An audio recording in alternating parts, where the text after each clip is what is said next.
Oh, her eyes make the stars look like they're not shining. Her hair falls perfectly without her trying. She's so beautiful, and I tell her every day. Yeah, I know, when I compliment her, she won't believe me. It's so sad to think she don't see what I see. But every time she asks me, do I look okay? I say, when I see your face, there's not a thing that I would change. 'Cause you're amazing, just the way you are. And when you smile, the whole world stops and stares for a while. 'Cause girl, you're amazing, just the way you are.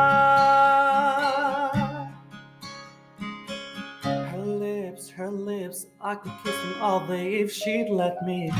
Her laugh, she hates, but I think it's so sexy. She's so beautiful, and I tell her every day. Oh, you know, I never ask you to change. If perfect's what you're searching for, then just stay the same. So don't even bother asking if you look okay. You know I'll say, when I see your face, there's not a thing that I would change. 'Cause you're amazing, just the way you are. And when you smile, the whole world stops and stares for a while. 'Cause girl, you're amazing, just the way you are. The way you are, the way you are. Girl, you're amazing, just the way you are. When I see your face, there's not a thing that I would change. 'Cause you're amazing, just the way you are. And when you smile, the whole world stops and stares for a while.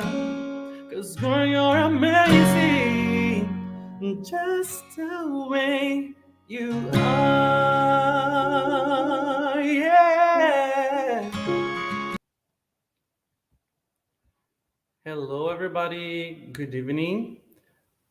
So I'm very happy to have you all here. Amber, Precious, Teacher Viviana, Teacher Ana Luisa, Teacher Marvel, and all of you students and friends who are watching us.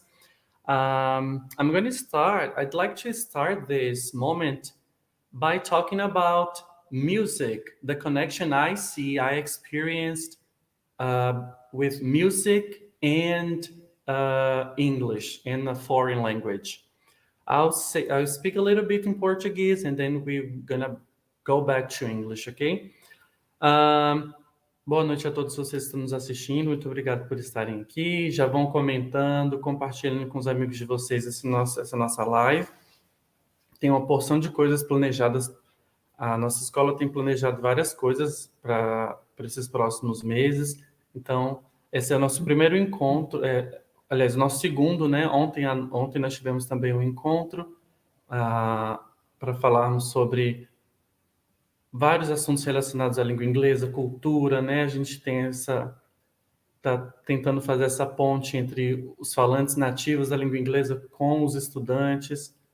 E quero falar rapidamente sobre a minha experiência com música, com inglês e música, né? Foi o meu trabalho de conclusão de curso na faculdade em 2012, que é justamente sobre esse tema.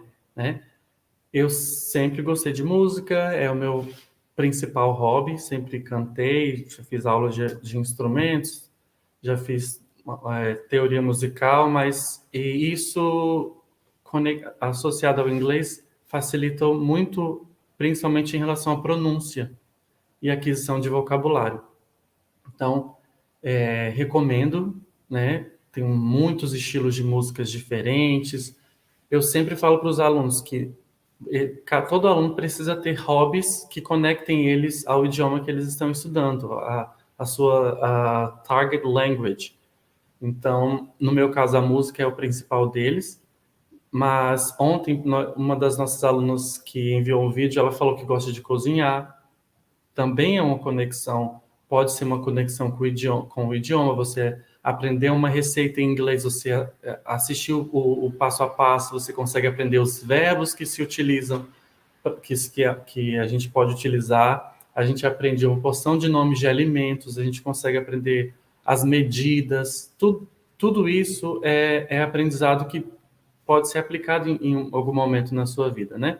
O idioma perpassa todas as áreas do conhecimento, né? Todos os interesses que alguém pode ter, né? Para tudo isso existe, o idioma tá envolvido, né?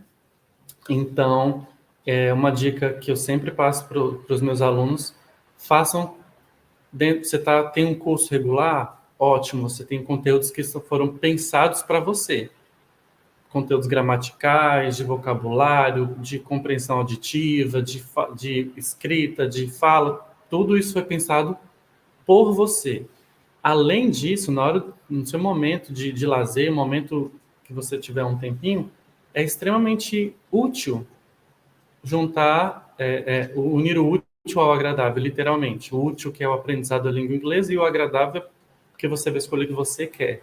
Se você vai estudar música, escolha músicas que sejam do seu agrado. Talvez a música que a teacher passa para vocês, né? Meus alunos têm mania de falar: nossa, mas que música antiga, né? Eu tento atualizar, mas não dá para acompanhar. Mas no seu momento de estudo individual, aí você escolhe o ritmo que mais te interessa para você estudar o idioma que você está tentando aprender, ou qualquer outra coisa, filmes, séries, culinária, esportes, videogame. É, eu ouvi esses dias uma frase bem interessante. A gente costuma falar: o céu é o limite, the sky is the limit. Mas eu aprendi uma nova: the sky isn't the limit, your imagination is. Então, você consegue chegar onde a sua imaginação conseguir te levar. Então, quando a gente fala sobre metodologias, a gente usa muito uma palavra que é meaningful. Meaningful é significativo. Então, se você estuda uma coisa que é significativa para você, você tem uma tendência muito maior de memorizar isso. Faz sentido para você, né? Se você é uma pessoa musical, a música faz muito sentido para você. Se você tem uma colega minha que é especialista em signos, ela sabe dizer tudo sobre signos em inglês, porque é uma coisa é um hobby que ela tem. Então, let's go back to English. So my hobby, as I mentioned, is music in general, right? I just joined a musical, and I'm very excited about it. That's my first time at a musical cast. So this is my hobby, and I'd like our teachers to introduce themselves and say if you have any hobby that connects you to a foreign language. Let's start with Viviana, please. Hello, everyone. Good evening. So, like Rafael was talking about his friend, yes, she knows about the zodiac signs. Yes, because I like watching videos on TikTok as well. I like watching movies and then just practicing the subtitles in English. And the audio as well. So I don't like to watch series because you don't have the appropriate end, the end of the chapter you watching, and then you don't have the end. So I'm so anxious to wait for another season. So I like go out. I like stay at home as well, but to maybe listen to music as well, just to practice English and just try singing alone by myself. And for me, it's very important to watch movies because it's my hobby, and then I can practice, yes, the language as well. And to learn English is like Rafael told before. You have to try learning according to something you like to do. Yes, something because if you don't like it, maybe you don't feel you don't want to learn a new vocabulary. You don't feel interested. Yes, yes. This is about me a little bit. Thank you. Thank We're you. going to listen to Ana Luisa, but before, guys, I'd like to ask you to like this video and make comments so that we can see that you are watching us. Okay. Although we'll just see a number, but we can't see which of you are actually watching us. Então, galera, curtam a transmissão, por gentileza. Comenta, porque a gente consegue ver o nome de vocês, tá?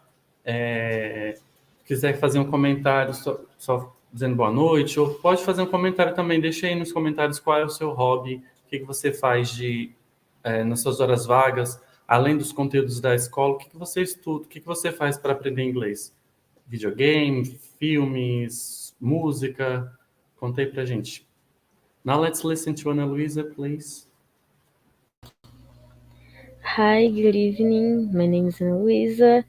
I'm 18 years old, and a hobby I have that has really helped me learning English it's sports because I really like them. I practice soccer and basketball. So I was always so curious to learn about these things, like I don't know, tactics and this kind of stuff. And female soccer is just so famous in the United States, and basketball as well. So it helped me to learn about the culture of other countries and the vocabulary. It helped me a lot as well. I still can do like a metrical system conversion to like 5 feet tall and this kind of stuff. I still don't understand this, even though I am really good at math and stuff. I can understand this. This just doesn't make sense to me. But all of the other stuff, it was really helpful for me to learn better the language of English. So that's it. Okay, thank you. I'm not used to it as well either, Ana Luisa. I memorized that I'm 6'2". If somebody asks me, "Oh, how tall are you?" I can say that I'm 6'2", but it doesn't make sentence a full sentence. It's not meaningful for me. So I just memorize. If I have to convert to, I can't do it. So I have to use the calculator. I have to Google it. Now, Precious, let's listen to you. Hi, I'm Precious. What else am I supposed to be answering? I'm sorry, I kind of forgot. Sorry? What were the questions I was supposed to be Oh, answering? okay. Just introduce yourself and say if you have any hobby that Okay. connects you to a foreign language.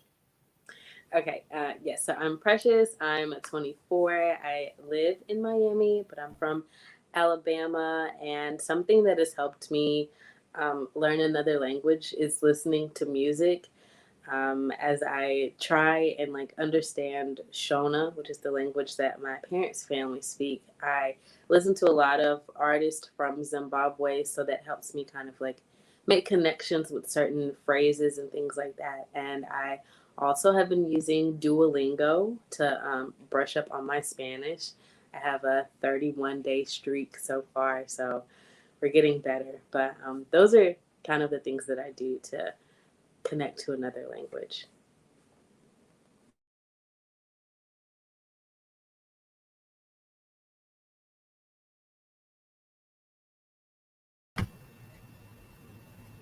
Okay, the connection is a little bit bad. It's not perfect, but as you might know, guys, we are in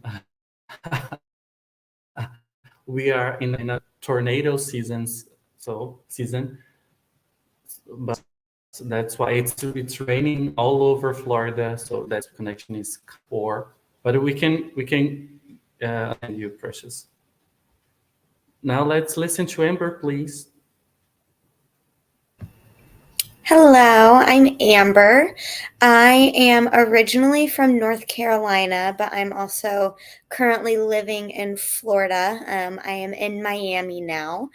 Um, and I think living in Miami has just been a huge help in learning a new language because it's forced me to.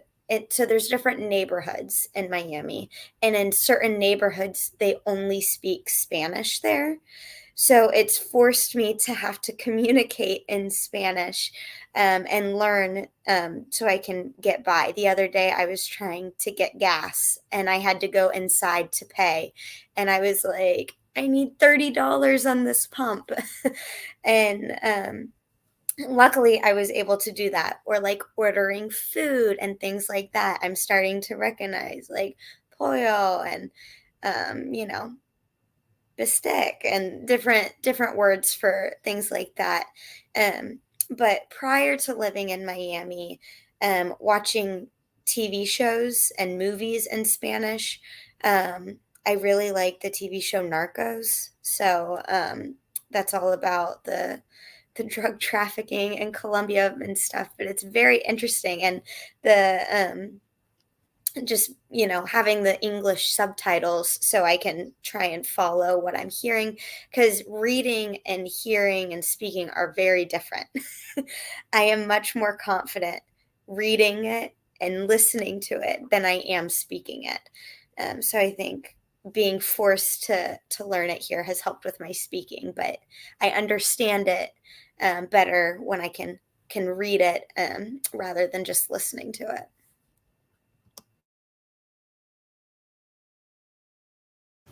Okay, thank you. I'm also improving my Spanish here. I'm also living in Miami. Uh, I've been to Argentina, to Spain, but here I'm improving my Spanish a lot because, as she mentioned, many people speak Spanish around here. So it's a good opportunity to learn not only English but also Spanish. There are some places you go that if you don't speak Spanish, you won't get what you need. That's that's very interesting. So I'd like to mention some people who are watching us. I can see here. I can see Riva, Jani, Pedro, Gilmara. Who else? Okay, I'm gonna mention your names as I Marisete as well, right? Ana Laura, Denise, Fabiana, Matheus, Ivo. So thank you all guys to be here. Samira. So keep on making comments, interacting with us. Great. Now we're gonna watch a video, a very interesting video about slang words, which is something we don't usually learn at school during our classes. We don't learn a lot about it. So this is we have to use our hobbies, as we mentioned, music, uh, songs, TV shows, movies. This is in the internet, the social medias, in order to learn this very useful vocabulary.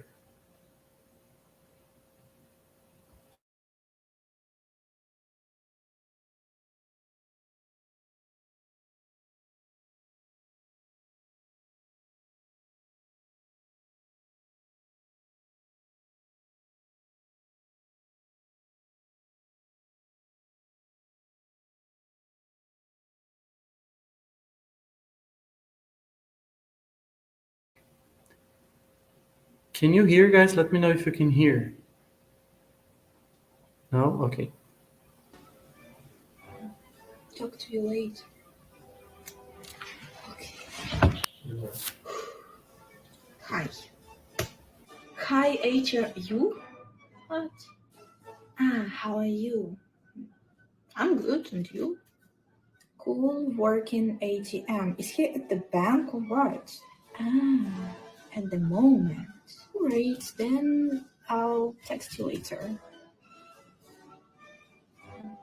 Talk to you later. Okay.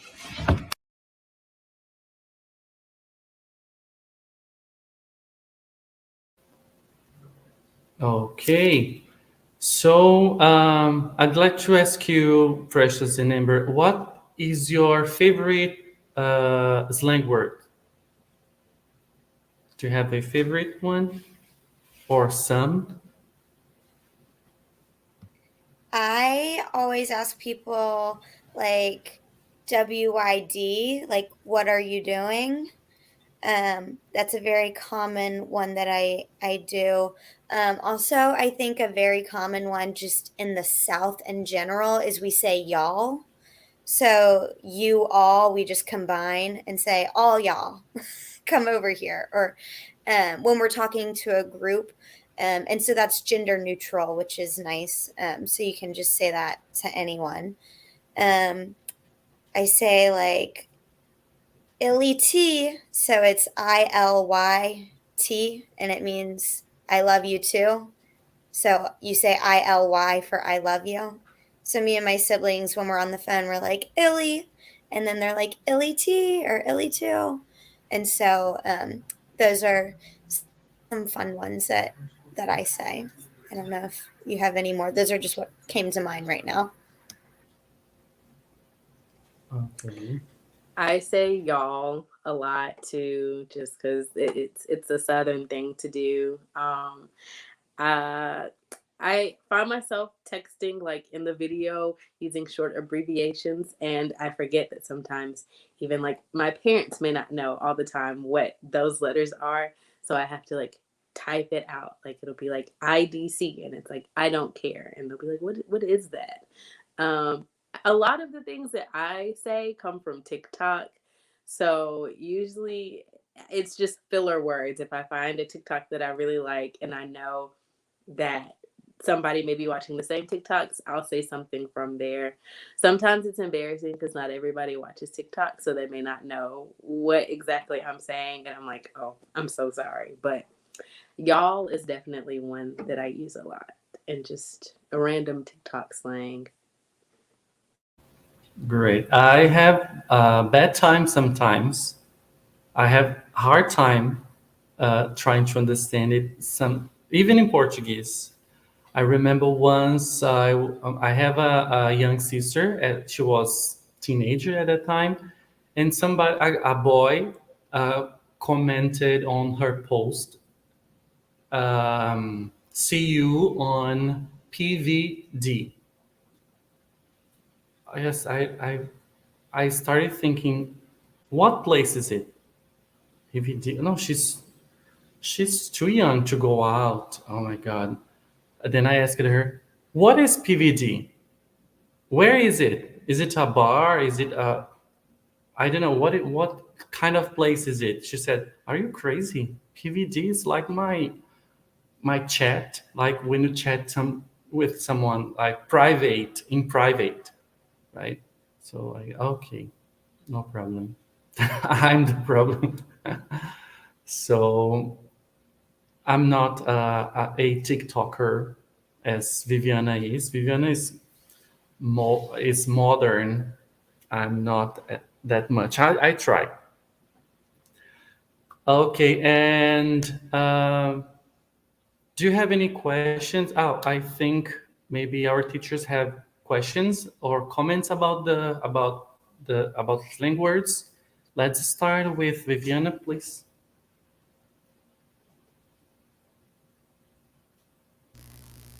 Okay, I have just some statements about American people. I don't know if it's true. You can just confirm. It's an article written by Matt, I think it's Polish, Matt Zajeszowski.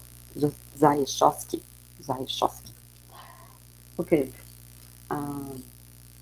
In a survey made by nearly 2,000 American speakers, English speakers, 20% of Americans admit to use slang in every conversation.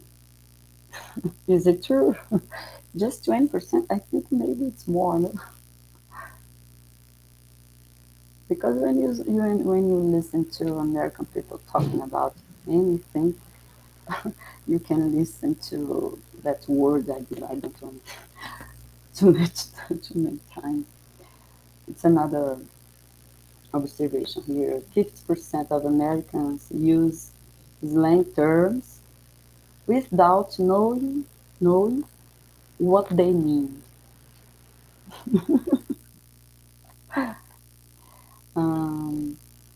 Let's see, 58% of Americans don't know what the Rona means. It's a curiosity, interesting word. I don't know if you have ever heard about this word. Rona, R-O-N-A. So I think a lot of people use slang, but a lot of younger people do. Older people don't use it as often. They want to speak more grammatically correct. But younger people, we all grew up with phones and like the internet. And so you speak how you type. So if I say, like, wanna go grab some ice cream, I'm saying, like, not want to go grab some ice cream. It's just sort of blending together. And so a lot of the time, I don't even realize I'm using slang when I'm talking because that's just like how so many young people talk. Whereas older people don't know how to use it in the correct context. So, like, my mom was texting me, LOL, LOL. And I'm like, why are you laughing? Like, what's funny? Because LOL is laugh out loud. She thought it was lots of love.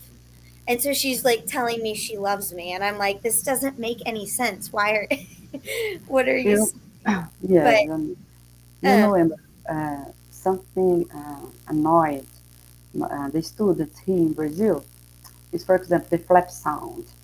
Do you know about the flap sound? Yes, the difference between British and American English. You say beautiful in American English, you say water, you say pretty. In a British, this is so confusing in the student's mind, because he see, the student see letter T and don't pronounce letter T. And then you say that sound you say when you speak beautiful. Do you think it's nearly letter R or letter D? Because I saw some grammar books and the sound is D, but I don't know if I agree D because letter R is very similar for Brazilian people when you say arara. Just try to say arara. It's very hard for you, I think. Yes? That sound, letter R. And then when you say in English, in American English, you say that sound.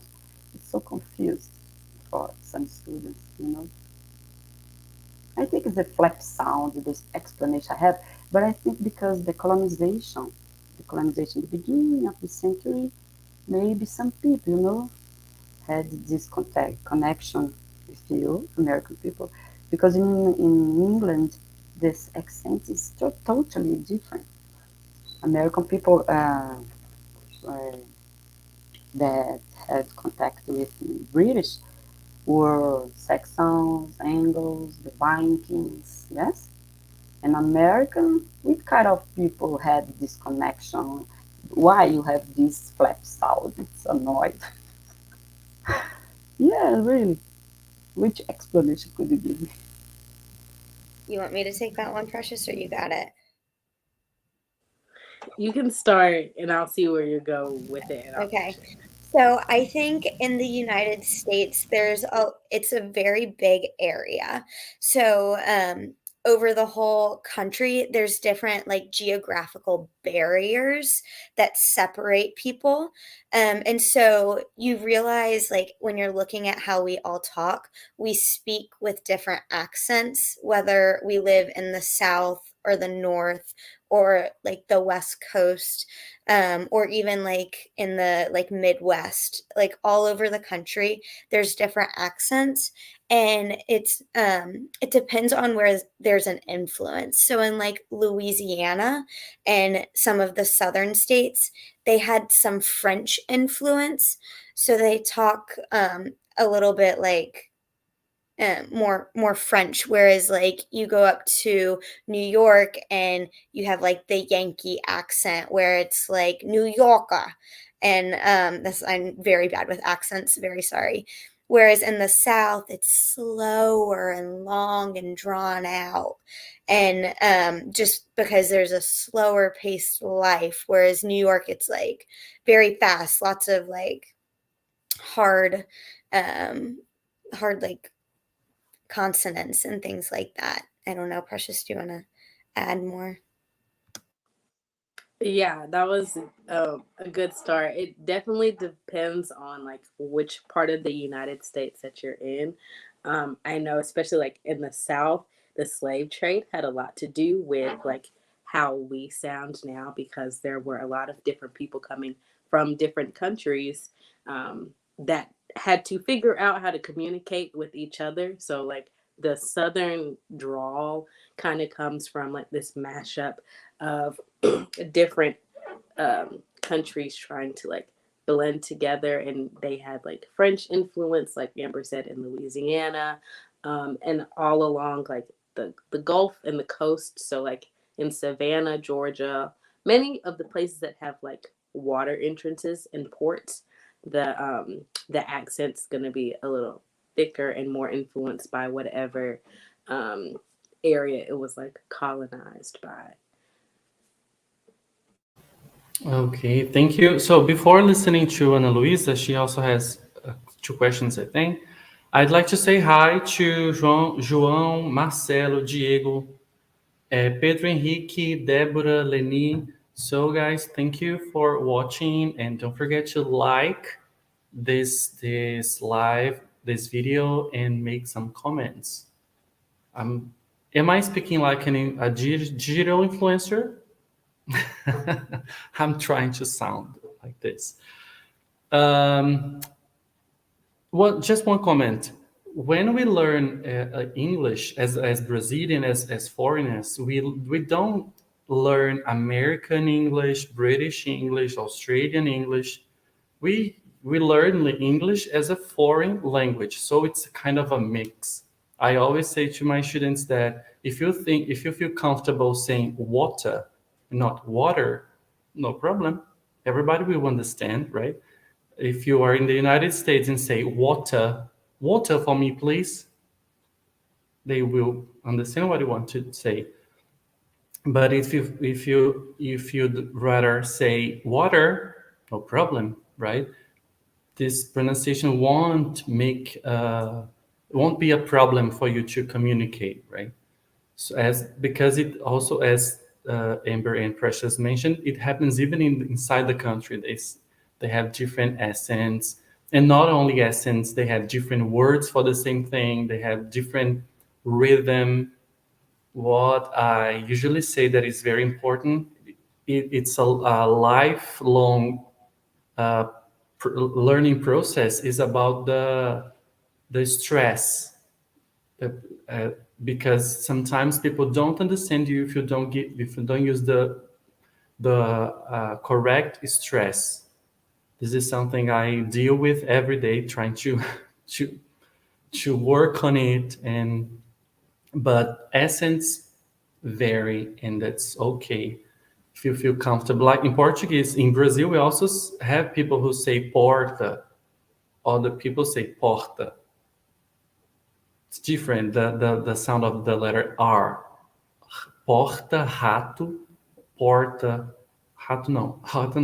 Porta, portão, porta, portão, right? In the south of the country, people say rato, uma ratoeira, instead of rato, ratoeiro. Yes, I completely agree with you. But the problem is because the majority of the books of in Brazil, the majority of the books, the audio is coming from America. That's true. That's true. Yes. And then students maybe just start to learning American English and becomes confused. Yes, but I just try showing them the difference between British and American. Yes, because you can speak it the two ways. Maybe you can go Yeah. to it as well. Great. Now let's listen to Ana Luisa, please, and then we're gonna have our students, some questions our students recorded videos with some questions we're gonna show them. So, Ana Luisa, it's your turn. Okay. So here in Brazil, it is possible to identify someone's state or region by the slang they use. So is this also common in the US? And I also have a personal impression that there are clear divisions for black, brown, and white slang. Is white people, you understand, right? So is this just a wrong impression or does it really happen? No, it's not the wrong impression. Because even though me and Amber are both from the South, we are from two different places in the South. And even I've lived in Alabama and I've lived in different cities in Alabama, and each of those cities had very different slang. When I was in university in Birmingham, I was around more African Americans, so my slang was a little different than when I was in where I lived in high school, where it was more predominantly white. Even though it was still very country slang, regardless, how I talked to people was very different, just because cultural differences. So no, that's not a wrong assumption. Yeah, sometimes Precious says stuff and I just look at her, I'm like, I don't know what you just said. And so there's definitely sometimes where you just like it's not a direct translation, and so it's like an idiom or something like that where like I'm so hungry I could eat a horse. Like I'm not actually going to eat a horse, but that's like, a phrase that we use. And so there's sometimes phrases that like northerners will use, and I'm like, that literally does not make any sense to me. So one thing is like in the South they say bless your heart, and they're not blessing you. That means you are driving them insane and they're worried for you. If they say bless your heart, be concerned. That is not a compliment. But when I moved to Miami, I said that to someone. They were like, oh, thank you. And I was like, that is not a compliment. No. So there's definitely like regional differences as well across the country. And so, yeah, I think Precious, I agree.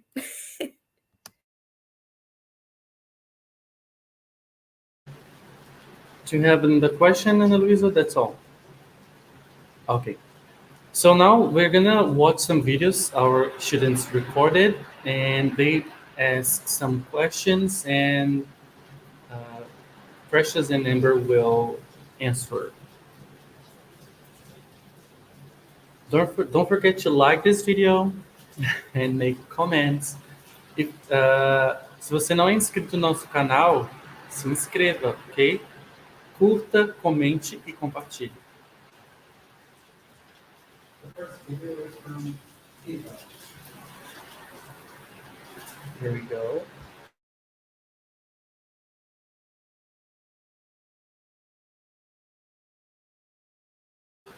Oh, the first video is from Hiva, one of our students.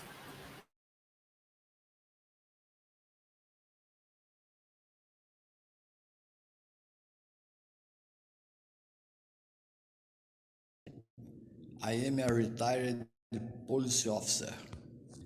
The New York City is considered one of the biggest tourist attractions in the world. Do people feel safe in the city? I'd like to know about the main urban problems in New York City. Thank you.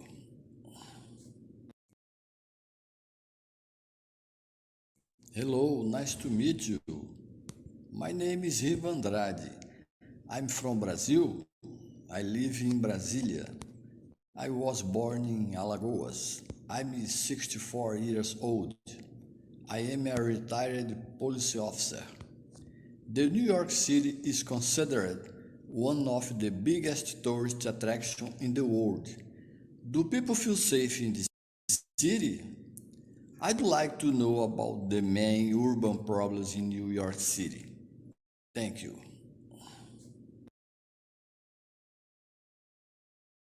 Okay, that's it. Who wants to start answering?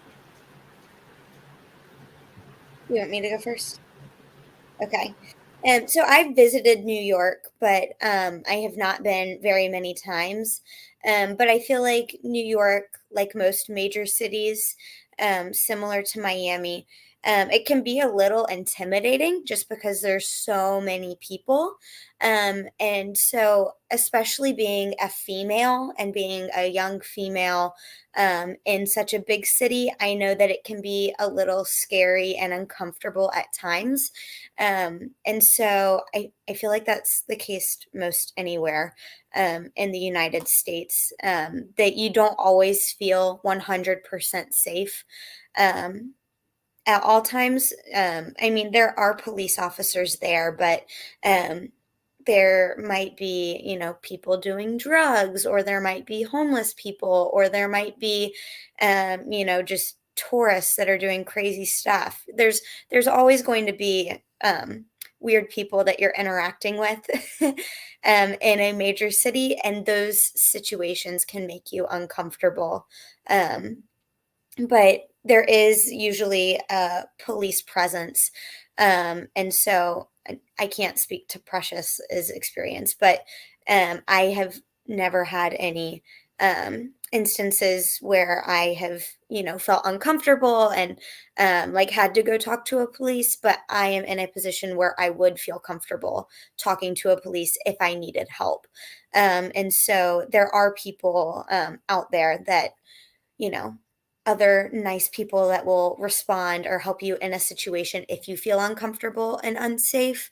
But generally speaking, I think I'm always a little cautious just being in a major city, especially if I'm not familiar with the area, because I don't know if I could, be kidnapped or hurt on the side of the street, shot or stabbed, or you just have to be aware of all situations and cautious. But I was fine in New York. I went with a big group of people, so I felt safe with that group of people. But yeah.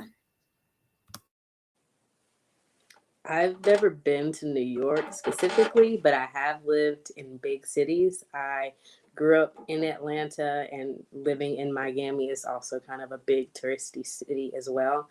And I've never really felt like super unsafe. Amber did make a good point, though, that she may feel safer in some situations than I would, because as a person of color, more specifically a Black woman in America, sometimes some places aren't as safe and it's not as easy to get the same type of help. But that's just kind of a cultural thing, but it's not like an everyday thing that happens. But for the most part, I felt pretty safe whenever I went somewhere. You just don't do something stupid. Like, don't go somewhere in a dark alley by yourself. Like, that's just not a smart thing to do. But if you are with people that you're comfortable with, or going to places that most people go to, you'll be fine. Okay, thank you. Let's listen to the next question. I think big cities have similar problems, right? Like homeless, which make people sometimes uncomfortable to see them. But I have been to New York as well, and I felt safe there. They have like some. It's different. It's new. It was new. I didn't know how to behave, but in general, I was safe.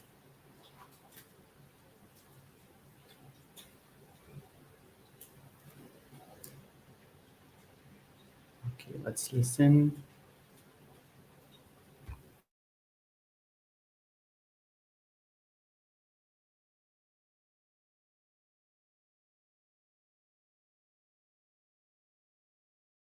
I was born in Minas Gerais.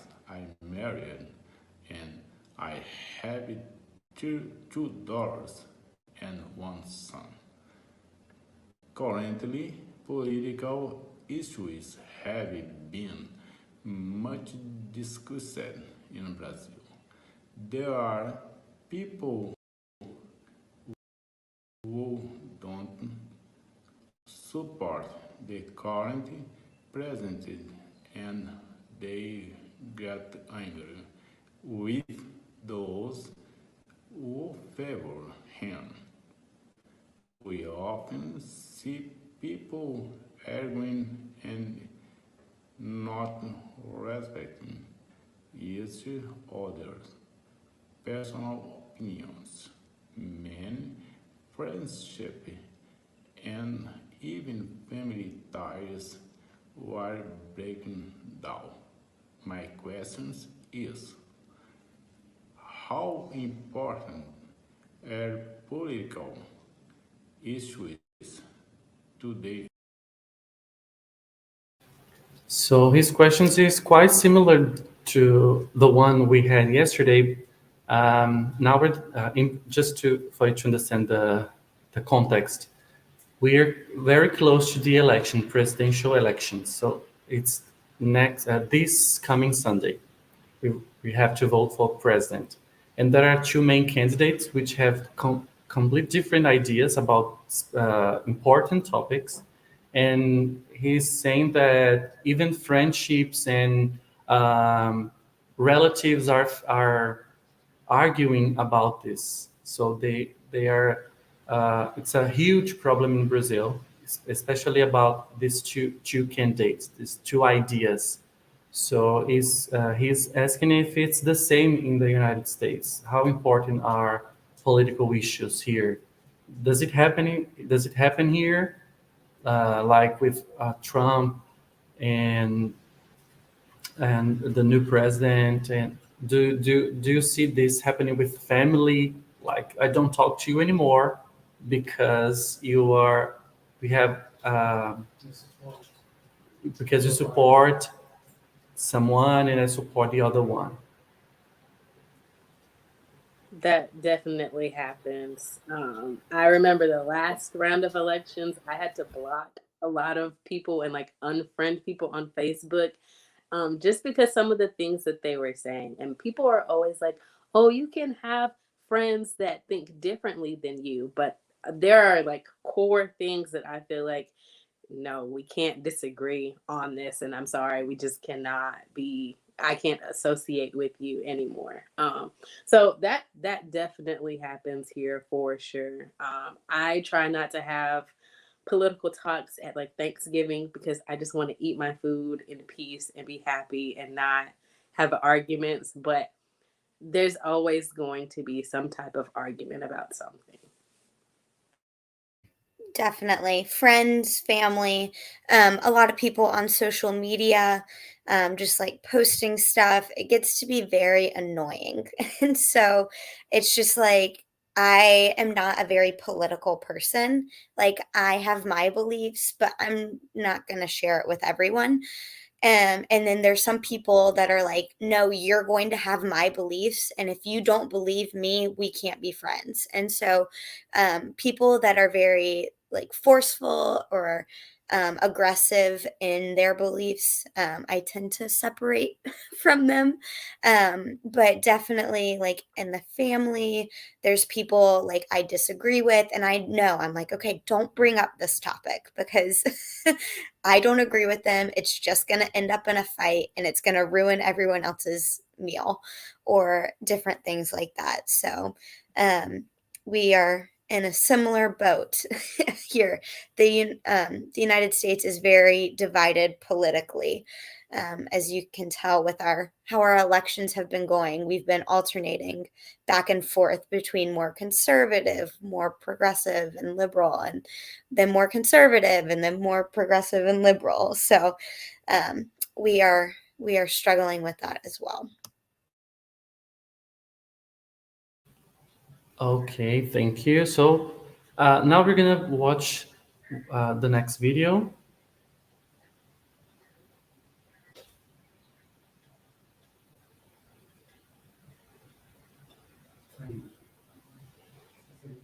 It's a bit slow, but we're gonna get there.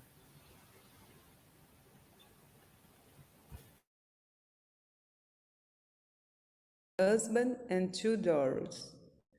I'm a retired teacher and I'm 53 years old. There is a public and private health system in Brazil, but the public system does not work well. How does the USA healthcare system work? And how people with few resources can access the healthcare system? Thank you. Okay, as we're running out of time, I just want one of you to answer this question, and then the other one, the next question. You're running out of time. Who wants to answer this question about the healthcare, about health service? You got it. You're the STEM major.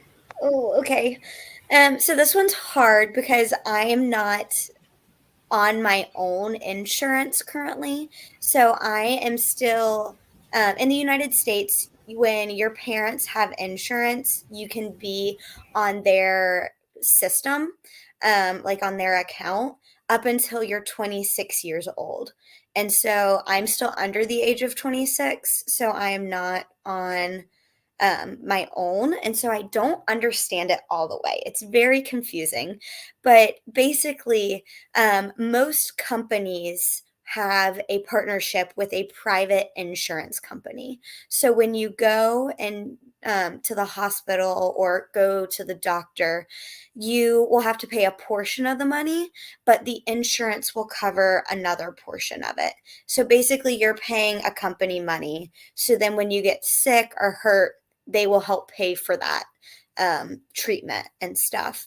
But not all jobs provide that. Only certain companies have this partnership with the company. So the United States offers a program called Obamacare or Medicare, Medicaid. I don't really know the difference between all of them.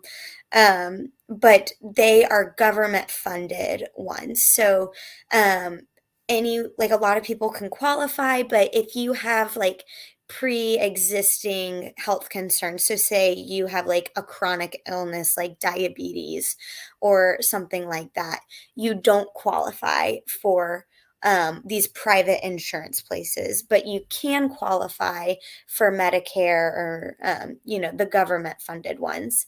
The government funded ones are separate from the private company, and you can only go to doctors that have your company. So if your company is not affiliated with this hospital, sorry, you're going to have to pay a ton of money, or you can go to another one. So it's definitely a for-profit system, the way it's set up here, and Americans have to pay a lot of money, even if they have insurance, to get treatment and things like that. I'm not super knowledgeable in this though, but that's a brief overview. Okay, perfect. We could spend like an hour talking about it because it's really complicated. Let's listen to the next question. Let's watch the next video.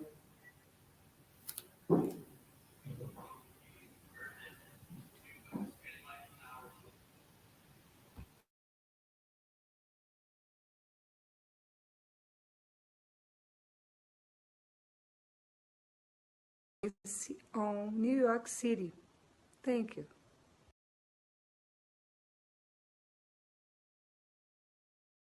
Good evening. My name is Denise. I'm from Brazil. I live in Brasilia. I would like to know which are the best places to dance on New York City. Thank you. So maybe Amber, you can answer this as well, because Precious said she's never been to New York, right? Do you have an idea, Amber? I don't. I just like walked through the touristy area. So I have been on the subway in New York. I saw the Statue of Liberty. And then I went to a bakery. So we were there just for like a few hours in the afternoon because we were driving from my house through New York to another city, and so I don't know. Okay, no problem. As I told you yesterday, when we talk about the United States in Brazil, they think New York first thing, right? So that's why.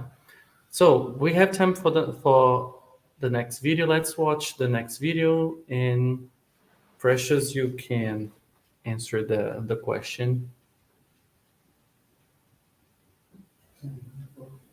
It's okay.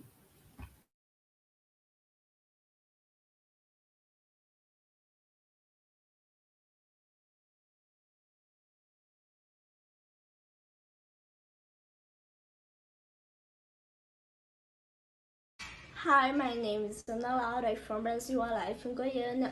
Today, you don't rice and beans almost every day, just like in Brazil.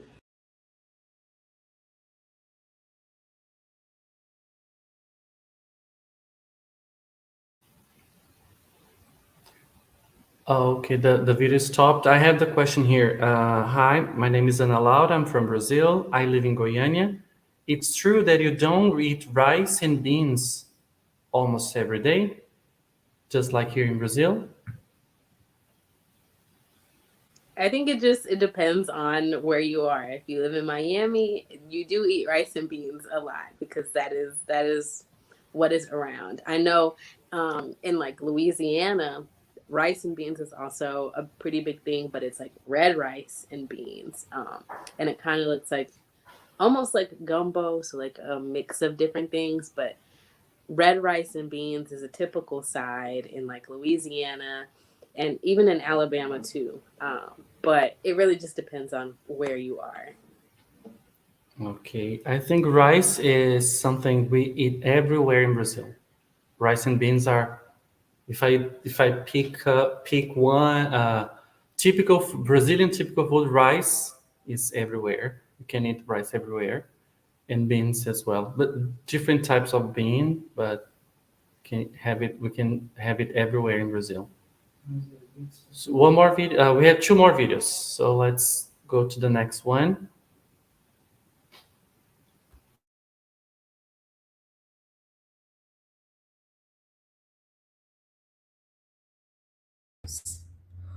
What would be the most receptive place for a tourist visit in your country? It's very common to hear that Americans usually eat fast food. Why is that such a strong habit? Did you get it? Because it cut a little. Yes. So Amber, what is the most welcoming place for tourists?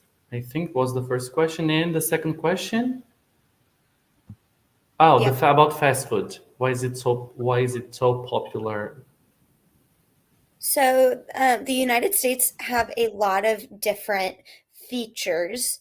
Um, so like Miami is more tropical, whereas New York is more urban and city.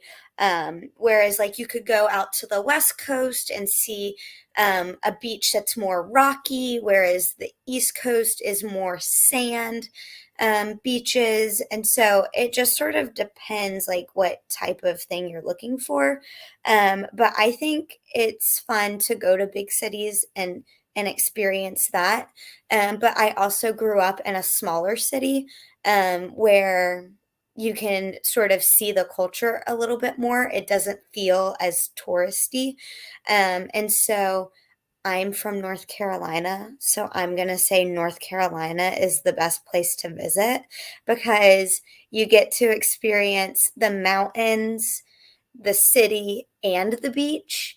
And then the weather, you get sun, or it can be hot, and you guys use Celsius. I don't know the temperature in Celsius. It can be warm, like summer weather, or it can be cold and like freezing weather. So it could be like 90 degrees Fahrenheit or like 32 degrees Fahrenheit, so you get a wide range of the climate, and you get a lot of different types of landscape that you can experience.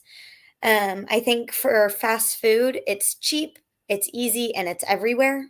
So people eat there. It's just the most accessible to everyone.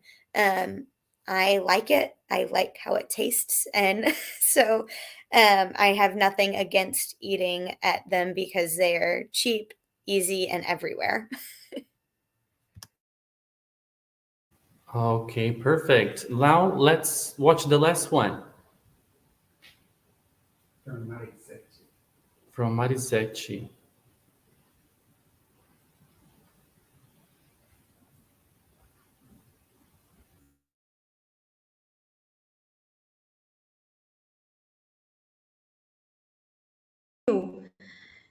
There is a big cultural festival called Carnival. What is the biggest festival in the United States?